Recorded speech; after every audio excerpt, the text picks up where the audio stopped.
Suster Sita. Percaya, Suster Sita. Percaya, Suster Sita. Percaya, Suster Sita. Percaya, Suster Sita. Percaya, Suster. Halo, kami dari Kusmirat Official akan mencoba menceritakan sinopsis dari film Siksa Kubur karya Joko Anwar ini. Mari kita simak ceritanya. Sita dan Adil adalah dua anak remaja dari sebuah keluarga yang memiliki sebuah toko kue. Hari itu, sang ayah sedang bereksperimen membuat kue berbentuk buaya. Namun menurut Sita, hasilnya malah terlihat seperti lele. Keluarga ini tampak harmonis dan penuh canda tawa, membuat dan menjual kue bersama-sama. Adil, si anak pendiam, sering dibuli teman-temannya di sekolah. Suatu hari, teman-teman Adil datang ke toko, namun Sita mengusir mereka. Tak lama kemudian, 3 orang asing masuk ke toko dan memesan kue spesial. Lalu, muncul seorang pria aneh mendekati Adil dan meminta air minum. Pria itu kemudian memberikan kaset kepada Adil dan berkata, "Awalnya aku tidak percaya. Jangan keluar." Adil kebingungan dengan perkataan pria itu, yang kemudian pergi meninggalkan toko. Ternyata, 3 orang asing tadi berniat mencuri uang di laci. Melihat hal itu, Sita langsung melaporkannya kepada orang tuanya. Kedua orang tuanya mengejar para pencuri itu, namun tiba-tiba terjadi ledakan besar di luar toko. Ledakan itu menewaskan orang tua mereka dan orang-orang di sekitar. Terungkap bahwa pria aneh pemberi kaset adalah pelaku bom bunuh diri. Kata-katanya, "Jangan keluar," merupakan peringatan agar Adil tidak keluar saat ledakan terjadi. Sita dan Adil dibawa ke kantor polisi untuk diinterogasi. Mereka hanya mengatakan bahwa pria itu sempat diberi minum oleh Adil, namun tidak memberitahu tentang kaset. Mereka ingin segera pulang. Di luar kantor polisi, mereka melihat banyak mayat korban bom. Sita melangkah dengan hati-hati di antara mayat-mayat itu namun terpeleset karena genangan darah. Setibanya di rumah, Sita memutar kaset itu. Betapa terkejutnya mereka ketika mendengar suara jeritan kesakitan dan teriakan, "Menrobuka," yang diduga berasal dari orang yang sedang dikubur dan mengalami siksa kubur. Beberapa bulan setelah tragedi bom bunuh diri, Sita dan Adil dimasukkan ke dalam pesantren oleh paman mereka. Rumah mereka pun dijual. Di pesantren, mereka diajari tentang keadaan di alam kubur dan siksa kubur yang mengerikan bagi orang yang durhaka. Namun, Sita mulai meragukan ajaran tersebut. Ia tidak percaya dengan siksa kubur dan mempertanyakan mengapa agama selalu menakut-nakuti orang. Sita berdebat dengan ustazah dan akhirnya nekat kabur dari pesantren bersama Adil melalui sebuah terowongan yang angker. Terowongan itu terkenal dengan cerita hantunya, namun Sita bertekad untuk membuktikan bahwa siksa kubur tidak ada. Di dalam terowongan, Sita dan Adil terpisah. Saat mencari Adil, Sita bertemu dengan seseorang yang meminta tolong. Sita pun ketakutan dan berlari keluar terowongan. Di luar, dia menemukan banyak orang yang sudah menunggunya. Sita dibawa kembali ke pesantren oleh ustazah yang baik hati. Namun, di pesantren ini terdapat peraturan yang keras, santri yang melanggar akan dihukum dengan memakai jilbab merah. Ustazah tersebut tidak tega dan melepas jilbab merah itu. Namun ustazah lain datang dan memaksakan Sita untuk memakainya. Malam harinya, Sita mendengar pertengkaran 2 orang ustazah dan mengetahui bahwa pemilik pesantren bukanlah orang yang baik. Pemilik pesantren berniat menjadikan Adil sebagai babu dan budak nafsu. Sita segera berlari untuk menemui Adil yang telah disekap. Sita pun ditangkap dan dikurung di sebuah ruangan. Sita berhasil kabur dan ditemui oleh ustazah yang baik hati. Ustazah itu membawakan barang-barang Sita dan menyuruhnya kabur dari tempat itu. Sita kemudian mengejar mobil yang hendak berangkat membawa Adil. Sita berhasil menyelamatkan Adil dan mereka kembali ke terowongan. Namun, Mereka kembali terpisah dan Sita bertemu dengan sosok menyeramkan bernama Ismail yang meminta tolong. Untungnya, Sita berhasil menemukan Adil dan mereka berdua berhasil melarikan diri keluar terowongan. Beberapa tahun kemudian, Sita dan Adil sudah menjadi dewasa. Sita bekerja sebagai suster di sebuah panti jompo. Ia memiliki obsesi pribadi untuk menemukan orang yang berbuat dosa semasa hidupnya dan membuktikan bahwa siksa kubur tidak ada. Sita dikenal sebagai suster yang baik dan ramah, sehingga dihormati oleh para penghuni panti. Salah satu penghuni panti adalah Pak Wahyu, yang diminta pulang oleh anaknya dengan alasan karena keterbatasan biaya. Namun Pak Wahyu bersikeras tidak mau meninggalkan tempat itu. Anak-anak Pak Wahyu menuduh Sita mempunyai niat jahat dan ingin menikahi lalu merampas harta Pak Wahyu. Sita pun tersinggung dan berkata bahwa dia bisa saja membujuk Pak Wahyu ikut mereka, dengan syarat mereka harus berlutut dan mencium kakinya. Di sisi lain, Adil bekerja sebagai pengurus dan memandikan jenazah. Sita dan Adil masih sering bertemu. Adil menjelaskan bahwa siksa kubur bukan menyiksa badan, melainkan jiwa. Jika Sita dikubur, dia tidak akan menemukan apapun karena jiwanya yang disiksa.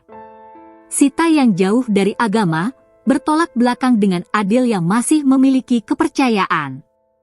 Sita teringat momen tragis kematian orang tuanya dan perceraian Adil dengan istrinya karena profesinya sebagai pengurus jenazah. Malam itu, Sita berbincang dengan Pak Wahyu tentang agama. Pak Wahyu mengetahui keraguan Sita, namun kagum dengan kebaikannya. Pak Wahyu menceritakan tentang siksa kubur dan bagaimana fisik yang terbiasa disiksa lama-kelamaan tidak akan merasakan sakit. Pak Wahyu ternyata adalah pemilik pesantren tempat Sita dan Adil remaja. Sita mengetahui kebusukan Pak Wahyu yang telah merusak dan menjadikan para santri sebagai budak nafsu, termasuk Adil. Sekitar 50 santri pernah menjadi korbannya. Tapi satu anak hilang, yang bernama Ismail. Pak Wahyu terkejut saat Sita mengaku bahwa dia adalah salah satu santrinya. Sita mengenal Pak Wahyu sebagai orang yang paling bejat. Ironisnya, Pak Wahyu malah merasa bangga dengan perbuatannya. Pembicaraan mereka terhenti saat tiba-tiba Adil memasuki ruangan. Adil yang dipenuhi amarah berusaha untuk membalaskan dendamnya. Namun Pak Wahyu berhasil lolos dan mengambil pistol dari dalam laci. Penghuni panti lainnya memasuki ruangan setelah mendengar keributan tersebut. Pak Wahyu menceracau sebelum dia menembakkan pistolnya ke mulutnya sendiri. Adil kemudian mengurus jenazah Pak Wahyu. Saat akan dikuburkan, Sita bersikeras ikut dikuburkan bersama jasad Pak Wahyu dengan membawa kamera. Di dalam kuburan, Sita terjebak dalam teror suara-suara bisikan misterius yang direkam melalui kamera. Sita kemudian diwawancarai TV mengenai dirinya sebagai bagian dari korban bom bunuh diri yang telah merenggut nyawa kedua orang tuanya. Dia juga menceritakan soal dosa-dosa Pak Wahyu dan pengalamannya saat dikubur bersama jasadnya. Sita lalu menyuruh pihak TV untuk memutar rekamannya, namun tidak ada apapun dalam rekaman tersebut. Selesai acara, Sita menemui Adil. Dia marah kepada Adil dan menuduhnya menukar video rekaman tersebut. Mereka pun bertengkar sengit.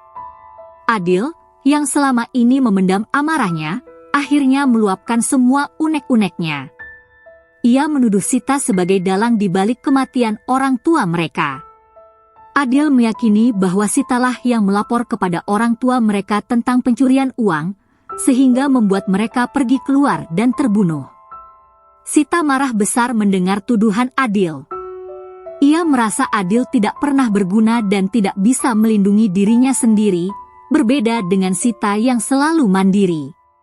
Adil membalas dengan mengatakan bahwa Sita terlalu terobsesi dengan tujuannya untuk mencari orang paling durhaka dan ingin melihat orang itu disiksa di dalam kuburan. Sita kembali ke panti jompo dan bertemu salah seorang penghuni panti bernama Bu Nani. Bu Nani curhat kepada Sita bahwa suaminya, Pak Pandi, sedang berselingkuh dengan seorang suster. Sita pun membuka kamar Bu Nani dan memergoki perselingkuhan tersebut. Suami Bu Nani meminta maaf, namun Bu Nani masih merasa terpukul dan kebingungan. Kejadian tragis kemudian terjadi. Bu Nani tiba-tiba ngompol dan muntah. Saat hendak mencuci bajunya di mesin cuci, cincinnya terlepas dan tertelan mesin. Bu Nani mencoba mengambil cincinnya dengan memasukkan kepalanya ke dalam mesin, namun tanpa sengaja tangannya menyalakan mesin cuci. Rambutnya terjerat dan tergiling, dan Bu Nani berusaha menariknya dengan kuat hingga kulit wajahnya terlepas. Bu Nani meninggal dunia akibat kejadian mengerikan ini. Suami Bu Nani menyalahkan Sita atas kematian istrinya karena tidak menjaganya dengan baik. Sita kemudian menemui salah satu penghuni panti bernama Bu Juwita yang mengaku bisa berbicara dengan arwah orang yang baru meninggal. Sita memohon kepadanya untuk menunjukkan arwah Bu Nani. Mereka pun memulai ritual pemanggilan arwah. Awalnya, Sita tidak bisa melihat arwah Bu Nani.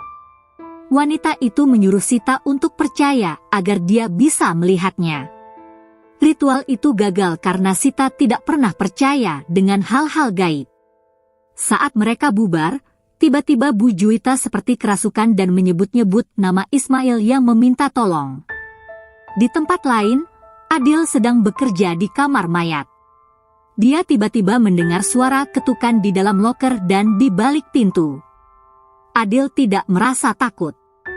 Saat dia hendak kembali, tiba-tiba mayat yang dia mandikan hilang.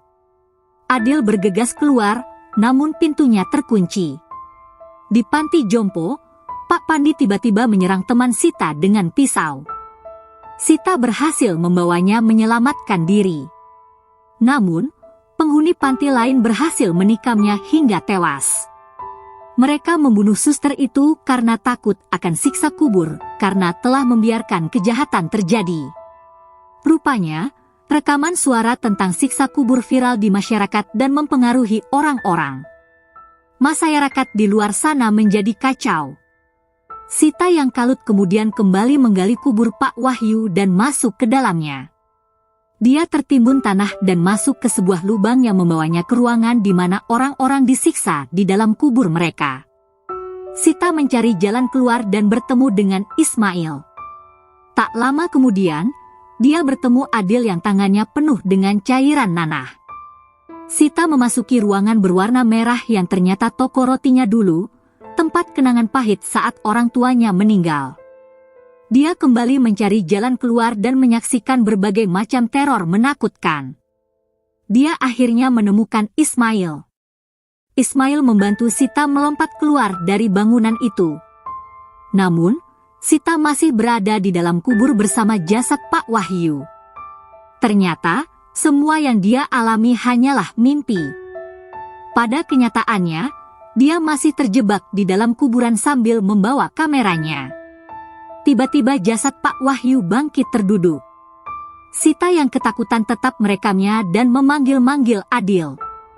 Sita mendengar suara, menro buka, dan kepala Pak Wahyu dipukul sampai hancur. Kepalanya kemudian tumbuh lagi dan dicabik-cabik oleh beberapa ekor ular sampai hanya tersisa tulang belulang. Kejadian tersebut disaksikan Sita berulang-ulang. Sita sangat ketakutan dan tidak kuat melihat siksaan itu. Dia menangis dan bertobat meminta ampunan dengan bersholawat. Tiba-tiba Adil muncul dan bersusah payah membukakan papan kubur. Dengan tertatih-tatih Sita keluar. Namun rupanya, Adil telah digigit ular dan sekarat karena bisanya.